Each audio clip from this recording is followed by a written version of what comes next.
Some estimates are based on more information than others. The degrees of freedom of an estimate is the number of independent pieces of information on which the estimate is based. For example, an estimate of the variance based on a sample size of 100 is based on more information than an estimate of the variance based on a sample size of 10. As an example, let's say that we know that the mean height of Martians is 6 and wish to estimate the variance of the heights. How we know the mean height is 6 is our secret. To estimate the variance, we randomly sample one Martian and find that its height is 8. Recall that the variance is defined as the mean squared deviation of the values from their population mean. We can compute the squared deviation of our value of 8 from the population mean of 6 to find a single squared deviation from the mean. This single squared deviation from the mean is an estimate of the mean squared deviation for all Martians. Therefore, based on the sample of 1, we would estimate that the population variance is 4. This estimate is based on a single piece of information and therefore has 1 degree of freedom. If we sampled another Martian and obtained a height of 5, then we could compute a second estimate of the variance, 5 minus 6 squared, which equals 1. We could then average our two estimates, 4 and 1, to obtain an estimate of 2.5. Since this estimate is based on two independent pieces of information, it has 2 degrees of freedom.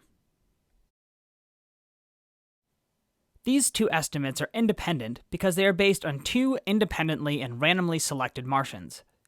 The estimates would not be independent if after sampling one Martian, we decided to choose its brother as our second Martian. It is pretty rare that we know the population mean when we are estimating the variance. Instead, we have to first estimate the population mean with the sample mean. The process of estimating the mean affects our degrees of freedom. Returning to our problem of estimating the variance in Martian heights, let's assume we do not know the population mean, and therefore we have to estimate it from the sample.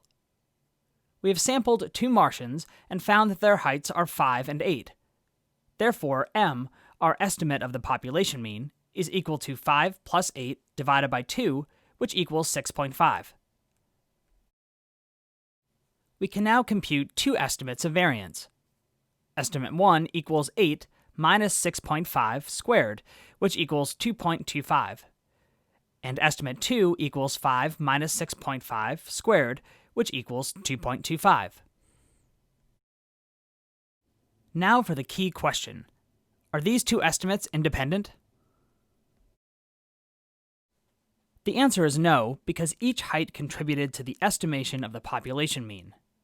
Since the first Martian's height of 8 influenced the estimate of the mean, it also influenced estimate 2. If the first height had been 10, then the estimated mean would have been 7.5, and estimate 2 of the variance would have been 6.25 instead of 2.25. The important point is that the two estimates are not independent, and therefore we do not have 2 degrees of freedom. Another way to think about the non-independence is to consider that if you knew the mean and one of the scores, you would know the other score. For example, if value 1 is 5 and the mean is 6.5, you can compute that the total of the two scores is 13, and therefore that value 2 must be 8. In general, the degrees of freedom for an estimate is equal to the number of values minus the number of parameters estimated en route to the estimate in question. In the Martians example, there are 2 values, 8 and 5, and we had to estimate one parameter, the population mean mu, on the way to estimating the population variance. Therefore, the estimate of variance has 2 minus 1, or 1, degree of freedom.